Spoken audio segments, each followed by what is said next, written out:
স্বাগত দীপ্ত সংবাদে, আপনাদের সাথে আছি আমি আনোয়ারুল আলম। শুরুতেই জানাবো সংবাদ শিরোনাম।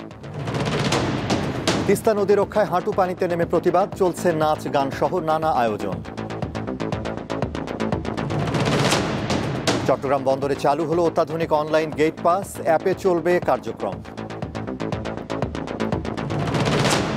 বেনাপোল দিয়ে ভারতে পালিয়েছেন আওয়ামী লীগের নেতারা, দাবি স্থানীয়দের।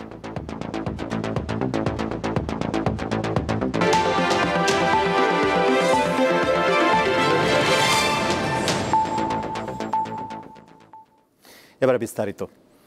তিস্তা মহাপরিকল্পনা বাস্তবায়ন সহ পানির ন্যায্য হিস্যা আদায়ের দাবিতে চলছে 2 দিনব্যাপী জাগো বাহে তিস্তা বাঁচাই শিরোনামে কর্মসূচি। এর অংশ হিসেবে গণপদযাত্রা করেছে তিস্তা রক্ষা আন্দোলন কমিটি। এই পদযাত্রায় বিএনপি ও সহযোগী সংগঠনগুলোর নেতাকর্মী সহ তিস্তাপাড়ের সর্বস্তরের মানুষ অংশ নিয়েছেন। লালমনিরহাটে বেলা 11:30টার পর এই গণপদযাত্রা শুরু হয়। পদযাত্রা শেষে তিস্তার হাঁটু পানিতে নেমে প্রতিবাদ জানান কর্মসূচিতে অংশগ্রহণকারীরা। এছাড়া রংপুর, লালমনিরহাট, গাইবান্ধা, নীলফামারী ও কুড়িগ্রামের 11টি পয়েন্টে সমাবেশ, পদযাত্রা ও সাংস্কৃতিক পরিবেশনা করছে তিস্তা নদী রক্ষা আন্দোলন কমিটি। সেই সঙ্গে প্রতিবাদ হিসেবে দেশীয় সঙ্গীত, নৃত্য ও খেলাধুলাও চলছে।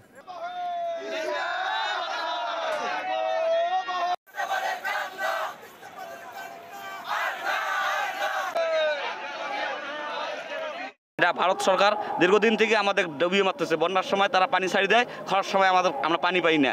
এখন দেখেন আপনারা চরের কি অবস্থা, কোনো ফসল উৎপাদন হচ্ছে না।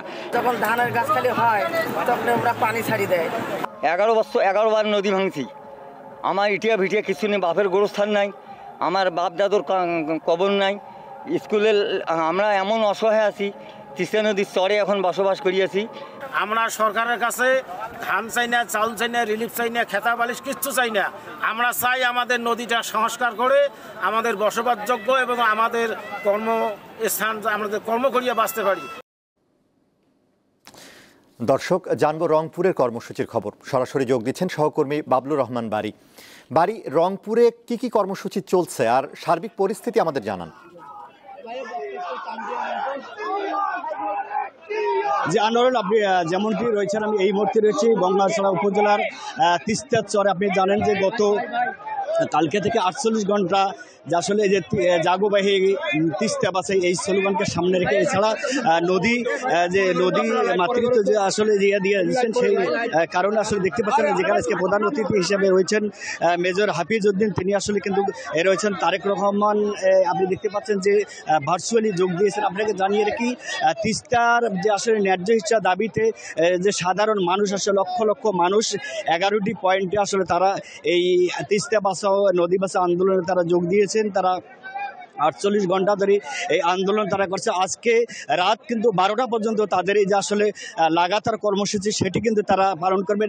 বিভিন্ন অনুষ্ঠানের মাধ্যমে তারা আসলে সেটি জানান দিবেন এবং তারা চাচ্ছেন যে বারবার এই তিস্তার যে মহাপরিকল্পনা বাস্তবায়ন সেটি, এবং ভারত সরকার যে মানুষের যে দাবি, যে গণমানুষের দাবি, তিস্তা পাড়ায় মানুষের দাবি, সেটি কিন্তু পূরণ না করে সময় অসময়ে তারা পানি ছেড়ে দিয়ে সেটি সাধন করেন। আপনাকে জানিয়ে রাখি, এই আন্দোলনের মাধ্যমে তারা জানান দিতে চায় যে তিস্তার পাড়ের যে মানুষ, 11টি পাড়ের মানুষ, বিভিন্ন অঞ্চলের মানুষ, তারা আসলে জড়ো হয়েছেন। তারা জানান দিতে চান যে তিস্তার যে আসলে মহাপরিকল্পনা বাস্তব, তিস্তার পানি ন্যায্য হিসাব পানি বন্টন করলে আসলে এই অঞ্চলের যে কৃষক তারা আসলে লাভবান এবং সাধারণ মানুষ কিন্তু আসলে খেটে খাওয়া মানুষ যারা, তারা কিন্তু লাভবান। আপনাকে জানিয়ে রাখি, আজকের যে তিস্তা মহাপরিকল্পনা আজকে শেষ, অর্থাৎ শেষ দিন 12টা, আজকে রাত 12টা পর্যন্ত এই বাস্তবায়ন, এই যে পদসভা সেটি আসলে রয়েছে বিভিন্ন স্পটে, 11টি স্পটে। ছাড়া সকাল থেকে কিন্তু পদযাত্রার মাধ্যমেই কিন্তু আসলে বিভিন্ন লোকজন, তারা লক্ষ লক্ষ লোকজন কিন্তু আসলে তিস্তার যে পাড়ে যে তিস্তার যে সমাবেশ, যে তাদের যে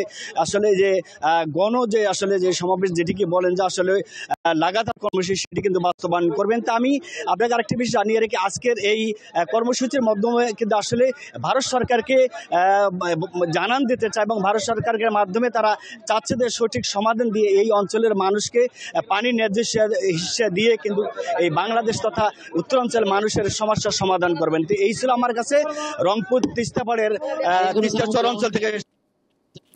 বারী, আপনাকে ধন্যবাদ। রংপুর থেকে কর্মসূচির খবর জানাচ্ছিলেন সহকর্মী বাবলুর রহমান বারী। বিগত ফ্যাসিস্ট সরকার জেলা প্রশাসকদের জনগণের নিপীড়ক হিসেবে কাজে লাগিয়েছে বলে মন্তব্য করেছেন আইন উপদেষ্টা আসিফ নজরুল। বর্তমান সরকার ডিসিদের জনগণের সেবক হিসেবে কাজ করার নির্দেশ দিয়েছে বলে উল্লেখ করেন তিনি। মঙ্গলবার জেলা প্রশাসক সম্মেলনের বৈঠক শেষে সাংবাদিকদের সঙ্গে এসব কথা বলেন আইন উপদেষ্টা। রাজধানীর ওসমানী স্মৃতি মিলনায়তনে চলছে 3 দিনব্যাপী এই ডিসি সম্মেলন। তৃতীয় ও শেষ দিনে সকাল থেকে বিভিন্ন সেশনে অংশ নেন সরকারের উপদেষ্টারা। স্বরাষ্ট্র মন্ত্রণালয়ের উপদেষ্টা জাহাঙ্গীর আলম চৌধুরী তার সেশন শেষে সাংবাদিকদের জানান, অপারেশন ডেভিল হান্ট চলছে, যতদিন ডেভিলরা থাকবে ততদিন অপারেশন চলবে। তিনি আরও বলেন, দেশ থেকে দুর্নীতি কমাতে হবে, এজন্য ডিসিদের প্রতি আহ্বান জানানো হয়েছে। স্বরাষ্ট্র উপদেষ্টা জানান, সীমান্ত এলাকায় বিজিবির সদস্য সংখ্যা বাড়ানোর জন্য প্রস্তাব দিয়েছেন ডিসিরা। আমাদের বড় আশা ছিল যে দেশ থেকে দুর্নীতি কমাতে হবে। দুর্নীতি সমূলে বিনষ্ট না করতে পারলে দেশের অগ্রগতি হবে না। এটা হলো আমাদের সবচেয়ে বড় সমস্যা, হলো দুর্নীতি। শৃঙ্খলা উন্নতির জন্যই তো আমরা এই যে একটা অপারেশন চালাচ্ছি ডেভিল হান্ট। এত বড় রাষ্ট্রের একটা রিসোর্সকে গত ফ্যাসিস্ট রেজিম জনগণকে অত্যাচার করার জন্য, নিপীড়ন করার জন্য এবং তাদের অপকর্ম জায়েজ করার জন্য ব্যবহার করা হয়েছিল। তো আমরা আশা করব ভবিষ্যতে বাংলাদেশে যেই দলই ক্ষমতায় আসুক, কোনোদিন যেন আমাদের যে প্রশাসন ক্যাডারে যে অসীম আমাদের সম্ভাবনা শক্তি রয়েছে, এটা যেন জনগণকে নিপীড়নের কাজে না লাগিয়ে আমাদের সংবিধানে যেভাবে বলা আছে জনগণের সেবা করার কাজে যেন লাগায়, এটাই হচ্ছে আমার প্রত্যাশা থাকবে। জুলাই আগস্ট গণহত্যা মামলায় সাবেক 12 মন্ত্রী প্রতিমন্ত্রী সহ 16 আসামির বিষয়ে তদন্ত শেষ করতে আরও 2 মাস সময় নিয়েছেন ট্রাইব্যুনাল। মামলার পরবর্তী শুনানির তারিখ 20 এপ্রিল ধার্য করা হয়েছে। মঙ্গলবার আন্তর্জাতিক অপরাধ ট্রাইব্যুনালের চেয়ারম্যান বিচারপতি গোলাম মুর্তুজা মজুমদারের নেতৃত্বাধীন ট্রাইব্যুনাল এ আদেশ দেন। এর আগে সকালে আদালতে হাজির করা হয় আওয়ামী লীগ সরকারের সাবেক আইনমন্ত্রী আনিসুল হক, সাবেক প্রধানমন্ত্রীর উপদেষ্টা সালমান এফ রহমান, সাবেক প্রতিমন্ত্রী জুনায়েদ আহমেদ পলক সহ 16 জনকে।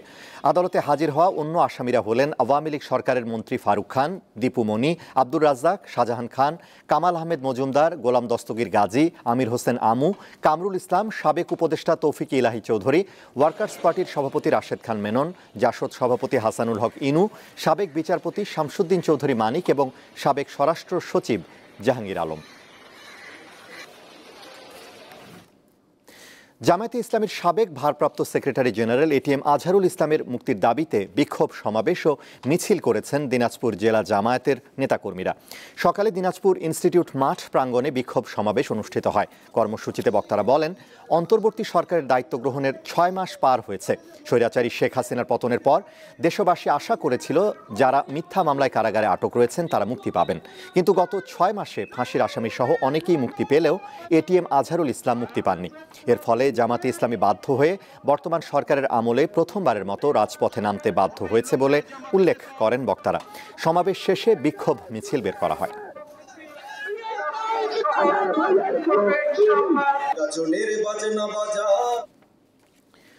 সংস্কার একটি চলমান প্রক্রিয়া। একবার কোনো বিষয়ের সংস্কার মানে তা শেষ এমনটা নয়। কাজেই সংস্কারের পাশাপাশি দেশ পরিচালনার কাজও চলবে, আর সেজন্য নির্বাচনের মাধ্যমে সুষ্ঠু রাজনীতির পথ উন্মুক্ত করতে হবে। মঙ্গলবার জাতীয় প্রেস ক্লাবে ঢাকাস্থ মিরসরাই জাতীয়তাবাদী ফোরাম আয়োজিত গণ অভ্যুত্থান, গণপ্রত্যাশা এবং রাষ্ট্র সংস্কার বিষয়ক সেমিনারে এসব কথা বলেন বিএনপির স্থায়ী কমিটির সদস্য আব্দুল মঈন খান। বলেন, দেশের অনেক তরুণ দীর্ঘদিন ভোট দিতে পারেনি, তাই এদেশের মানুষের এখন একটাই প্রশ্ন, কবে নির্বাচন। তিনি আরও বলেন, ছাত্র জনতার গণঅভ্যুত্থানের পর স্বৈরাচার থেকে বাংলাদেশকে মুক্ত করার দায়িত্ব এই অন্তর্বর্তী সরকারের। সেই দিনের যে পরিপ্রেক্ষিত, সেদিনের সংস্কার একটি চলমান প্রক্রিয়া। আমি যে বিষয়টি আজকে সংস্কার করব, আগামীকাল কিন্তু সেটার আবার সংস্কার প্রয়োজন হতে পারে। কাজে আমি সংস্কার করব, তারপরে আমি অন্য কিছু করব, তারপরে আবার আমি অন্য কিছু করব, এটা কোনো যুক্তিসঙ্গত কথা নয়। সংস্কার চলবে, মানুষের জীবন যে ধারা, সেই জীবনধারাও প্রবাহিত হবে, দেশ পরিচালনা সেটাও চলতে থাকবে। এবার কেওয়াই স্টিল চট্টগ্রাম সংবাদ।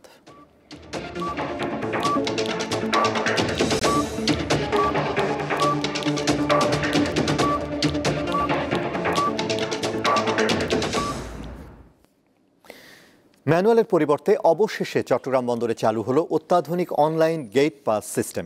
এতে করে বন্দরের সংরক্ষিত এলাকার অভ্যন্তরে প্রবেশের অপেক্ষায় থাকা পণ্যবাহী ট্রাক, কাভার্ড ভ্যানের চালকেরা মোবাইল অ্যাপসের মাধ্যমে আগে ভাগে গেট পাস নিয়ে সরাসরি বন্দরে প্রবেশ করতে পারবেন। সকালে চট্টগ্রাম বন্দরে এই অত্যাধুনিক অনলাইন গেট পাস ইস্যু কার্যক্রম উদ্বোধন করেন বন্দরের chairman rear admiral SM Moniruzzaman. তিনি বলেন, প্রতিদিন গড়ে 5 থেকে 6 হাজার গাড়ি প্রবেশ করে বন্দরে। প্রতিটি গাড়িকেই গেট পাস সংগ্রহ করে বন্দরের সংরক্ষিত এলাকায় প্রবেশ করতে হয়। তাই এই সিস্টেম বন্দর এলাকায় যানজট কমানোর পাশাপাশি আর্থিক ও সময় অপচয় রোধ করবে এবং পুরো বন্দরের কার্যক্রমকে গতিশীল করবে। চট্টগ্রামে বৈষম্য বিরোধী ছাত্র আন্দোলনের নবগঠিত কমিটি বাতিলের দাবি জানিয়েছে সমন্বয়কদের একটি অংশ। 3 দিনের মধ্যে এ দাবি মানা না হলে অবরোধের মতো কর্মসূচিরও ঘোষণা দিয়েছেন তারা। দুপুরে চট্টগ্রাম প্রেস ক্লাবে জরুরি সংবাদ সম্মেলন করেন সংগঠনটির সদস্যরা। এ সময় সমন্বয়ক আব্দুল বাসেদ নাইম জানান, গতকাল বৈষম্য বিরোধী ছাত্র আন্দোলনের চট্টগ্রাম মহানগর উত্তর ও দক্ষিণ জেলা কমিটি ঘোষণা করা হয়, যেখানে ছাত্রলীগকে পুনর্বাসন করা হয়েছে বলে অভিযোগ করা হয়। ঘোষিত কমিটি বিতর্কিত মন্তব্য করে এজন্য হাসনাত আবদুল্লাহ ও সোহেলকে দায়ী করা হয়। ইয়াবা কারবারে জড়িত থাকার অভিযোগে কক্সবাজারের পুলিশ সুপার মোহাম্মদ রহমতুল্লাহকে কক্সবাজার থেকে প্রত্যাহার করা হয়েছে। পুলিশ হেডকোয়ার্টার্সের এক আদেশে কক্সবাজার জেলা পুলিশের পরবর্তী জ্যেষ্ঠ কর্মকর্তাকে দায়িত্ব বুঝিয়ে দিয়ে SP রহমতুল্লাহকে পুলিশ হেডকোয়ার্টারে রিপোর্ট করতে বলা হয়েছে। এর আগে সোমবার কক্সবাজারে 3.5 লাখ ইয়াবা বিক্রির সংশ্লিষ্টতার অভিযোগের বিষয়ে একটি জাতীয় দৈনিকে প্রতিবেদন প্রকাশিত হওয়ার পর পুলিশ সদর দপ্তর এই সিদ্ধান্ত নেয়। গত 5 আগস্ট ছাত্র জনতার অভ্যুত্থানে আওয়ামী লীগ সরকারের পতন ঘটে। পরের দিন কক্সবাজারে নিয়োগ পান পুলিশ সুপার মোহাম্মদ রহমতুল্লাহ।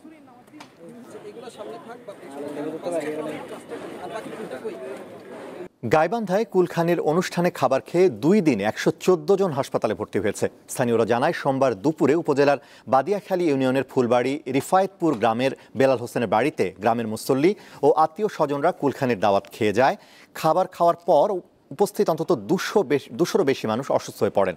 পরে 114 জনকে গাইবান্ধা জেনারেল হাসপাতালে ও অন্য রোগীরা ফুলছড়ির উদাখালী হাসপাতালে ভর্তি করা হয়। তাদের অভিযোগ, কুলখানির খাবারের বিষক্রিয়ায় তারা অসুস্থ হয়ে পড়েন।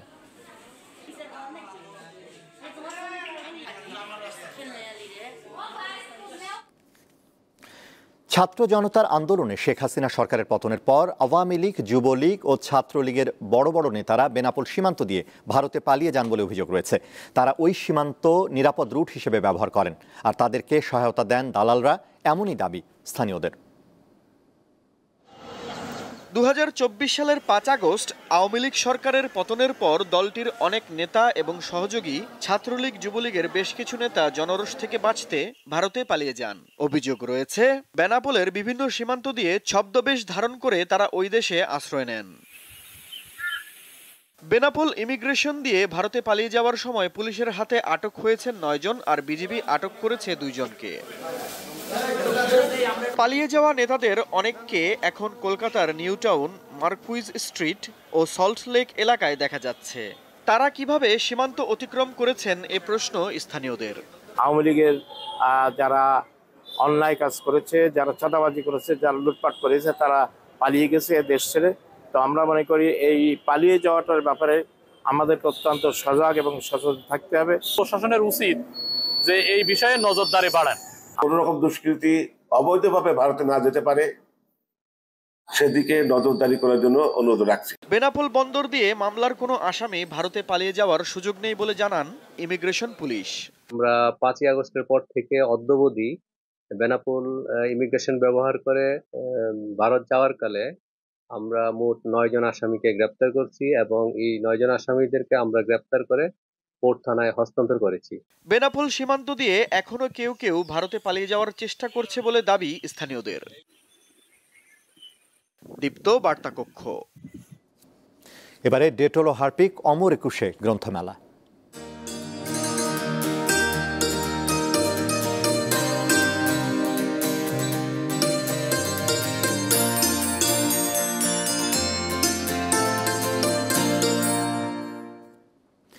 বাংলা একাডেমি ও সোহরাওয়ার্দী উদ্যানে চলছে অমর একুশে গ্রন্থমেলা। সেখানে রয়েছেন সহকর্মী সানজিদা প্লাবনী, সরাসরি যুক্ত হচ্ছেন তিনি।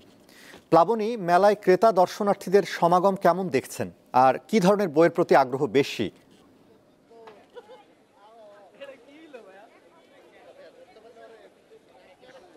আনোয়ার, মেলায় ক্রেতা দর্শনার্থীদের ভিড়ের যে জিনিসটা আপনি জিজ্ঞাসা করছিলেন, আমি আসলে শুরুতেই আপনাকে দেখাতে চাই। আজকে কিন্তু সাপ্তাহিক ছুটির দিন না, এবং মেলার 18তম দিন, এবং মেলার 18তম দিনে বেলা 3টায় যখন আসলে মেলার গেট খুলে দেওয়া হয়েছে, তখন থেকেই এখন আপনি যে দৃশ্যটি দেখতে পাচ্ছেন, এরকম ভাবেই আসলে দর্শনার্থীরা, পাঠক, লেখক, সব ধরনের মানুষের আসলে আমরা এখানে আগমন দেখতে পাচ্ছি, এবং তারা খুব স্বতঃস্ফূর্তভাবে এই বই মেলাটি অংশগ্রহণ করছেন।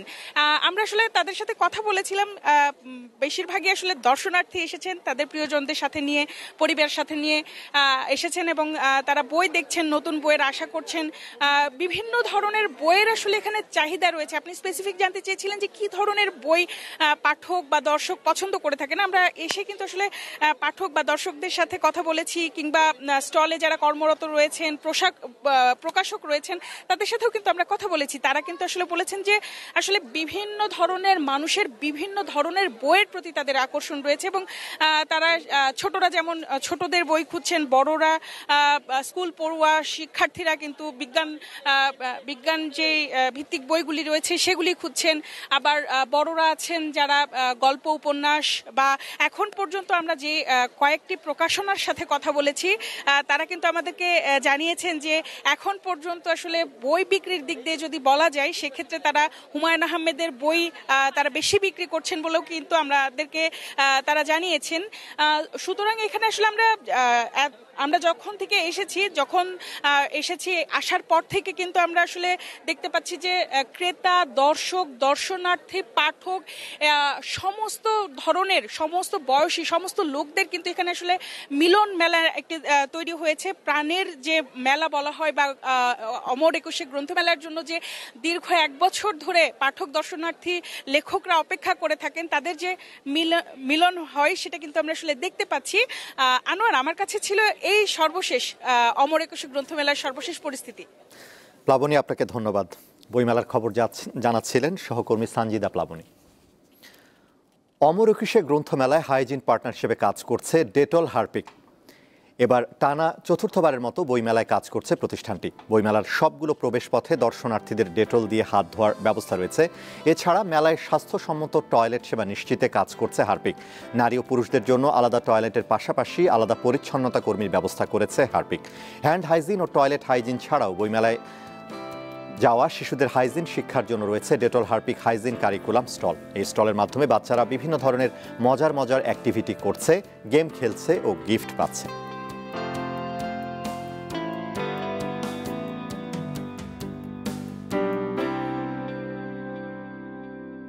বাংলাদেশ ভারত সম্পর্ক নির্দিষ্ট কোনো সরকার কেন্দ্রিক হওয়া উচিত নয় বলে মন্তব্য করেছেন পররাষ্ট্র উপদেষ্টা তৌহিদ হোসেন। ভারতীয় সংবাদ মাধ্যম দ্য হিন্দুকে দেয়া এক সাক্ষাৎকারে মন্তব্য করেন তিনি। সোমবার প্রকাশিত সাক্ষাৎকারে বাংলাদেশ ও ভারতের দ্বিপক্ষীয় সম্পর্ককে পরীক্ষায় ফেলা বেশ কিছু বিষয় নিয়ে কথা বলেন উপদেষ্টা তৌহিদ হোসেন। এর মধ্যে রয়েছে সংখ্যালঘুদের উপর হামলা, ভারত থেকে শেখ হাসিনার বক্তব্য, বিবৃতি দেয়া, সীমান্ত হত্যা, জেলেদের সঙ্গে দুর্ব্যবহার ও আদানির বিদ্যুৎ প্রকল্প। এ সময় ঢাকা দিল্লি সম্পর্ক অন্তর্বর্তী সরকারের 6 মাসের মাথায় আরও সৌহার্দ্যপূর্ণ হওয়া উচিত বলে জানান তৌহিদ হোসেন। এর আগে রোববার ওমানে ভারতের পররাষ্ট্রমন্ত্রী এস জয়শঙ্করের সঙ্গে সাক্ষাৎ করেন পররাষ্ট্র উপদেষ্টা। বৈঠকের পর তিনি জানান আগামী এপ্রিল মাসে ভারতের প্রধানমন্ত্রী নরেন্দ্র মোদী ও বাংলাদেশের প্রধান উপদেষ্টা ডক্টর মোহাম্মদ ইউনূসের মধ্যে থাইল্যান্ডে সাক্ষাৎ হতে পারে।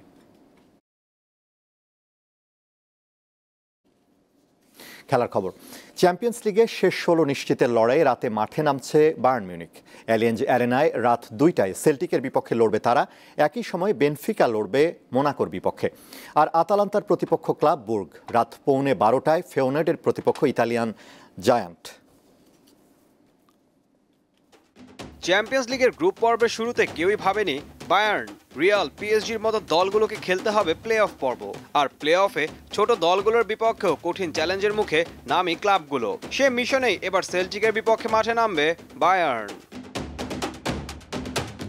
নকআউট পর্বের প্রথম রাউন্ডে সেল্টিককে 2-1 গোলের ব্যবধানে হারিয়ে চ্যাম্পিয়ন্স লিগের শেষ 16 পথে এক ধাপ এগিয়ে আছে বায়ার্ন মিউনিখ। ইউরোপিয়ান প্রতিযোগিতায় স্কটিশ কোনো ক্লাবের বিপক্ষে সবশেষ 5 বারের দেখায় হার নেই বায়ার্নের। বিপদসীমায় আছে এসি মিলান। নকআউট পর্বের প্রথম লেগে ফেয়নোর্ডের বিপক্ষে সহজে জয় পাবে এসি মিলান এমনটাই মনে করেছিলেন ফুটবল বিশেষজ্ঞরা, কিন্তু হয়েছে তার উল্টোটা। দলটার বিপক্ষে 1-0 গোলে হেরেছে ইতালিয়ান জায়ান্টরা। তাই দ্বিতীয় লেগে পা হরকালেই শেষ 16 স্বপ্ন ভেস্তে যাবে মিলানের। আতালান্তাও আছে মহা ঝামেলায়। ইতালিয়ান লিগে উঠতে থাকা দলটা প্লে অফের প্রথম লেগে 2-1 গোলে হেরেছে ক্লাব ব্রুগের কাছে। আর ক্লাব ব্রুগ ইউরোপিয়ান প্রতিযোগিতায় 2003 সালের পর অ্যাওয়ে ম্যাচে কখনোই জিততে পারেনি। তাই এবার আন্ডারডগদের সামনে চমক দেখানোর অপেক্ষা। ঈশান হাসান, দীপ্ত স্পোর্টস। শেষ করব দীপ্ত সংবাদ, তার আগে সংবাদ শিরোনামগুলো জানাবো আরও একবার। তিস্তা নদী রক্ষায় হাঁটু পানিতে নেমে প্রতিবাদ, চলছে নাচ গান সহ নানা আয়োজন। চট্টগ্রাম বন্দরে চালু হলো অত্যাধুনিক অনলাইন গেট পাস, অ্যাপে চলবে কার্যক্রম। বেনাপোল দিয়ে ভারতে পালিয়েছেন আওয়ামী লীগের নেতারা, দাবি স্থানীয়দের।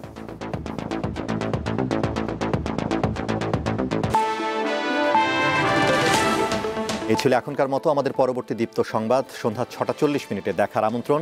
এছাড়া আরও তথ্য বিনোদনের খবর পেতে যুক্ত থাকুন দীপ্ত ডিজিটাল প্ল্যাটফর্মগুলোতে। ধন্যবাদ।